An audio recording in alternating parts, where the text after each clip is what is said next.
ഭംഗിയുള്ള small cake എവിടുന്ന കിട്ടിയെന്നറിയോ? ഞാൻ അപ്പം മുറിക്കട്ടെ. മുറിക്കാതെ തന്നെ ഇത് മുട്ടായാണ് മച്ചമാരെ. ഇങ്ങനെ വെക്കുക.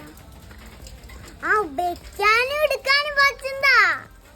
അപ്പൊ ഒരു ഏടും പിന്നെ രണ്ടാമത്തെ ഏടുണ്ട്, രണ്ടും കിട്ടിയിട്ടുണ്ട്. അപ്പൊ ഫസ്റ്റ് ഇത് തന്നെ പൊട്ടിച്ചു വെക്കാതെ. ഇത് ഞാൻ എടുത്ത് വെച്ചിട്ടുണ്ട്. മുട്ടായി, കുഞ്ഞു മുട്ടായി. ഇത് നമുക്ക് എല്ലാം കൂടി ഒന്നിച്ച് പൊട്ടിക്കാം. ഇനി നമുക്ക് ഇതൊന്ന് നോക്കാം. ഓക്കെ, ഡാഡി സബ്സ്ക്രൈബ് ലൈക്കൊക്കെ ചെയ്തേ. അപ്പൊ ഇത് പൊട്ടിക്കാം. ഓ, കയ്യിലൊട്ടി ഒന്ന് പഠിച്ചിരിക്കാമ. 7-10 രൂപയുള്ളൂ. കുട്ടികളൊക്കെ കേക്ക് വേണമെന്ന് പറഞ്ഞ് ഇത് വാങ്ങി കൊടുത്ത. എന്ത് മുട്ടായാണ് കിട്ടിയതാണ്? ഒന്ന് ജെയിംസ് പോലത്തെ ഒരു കുഞ്ഞത്, പിന്നെ ഇതും. അപ്പൊ നമുക്ക് ഒന്ന്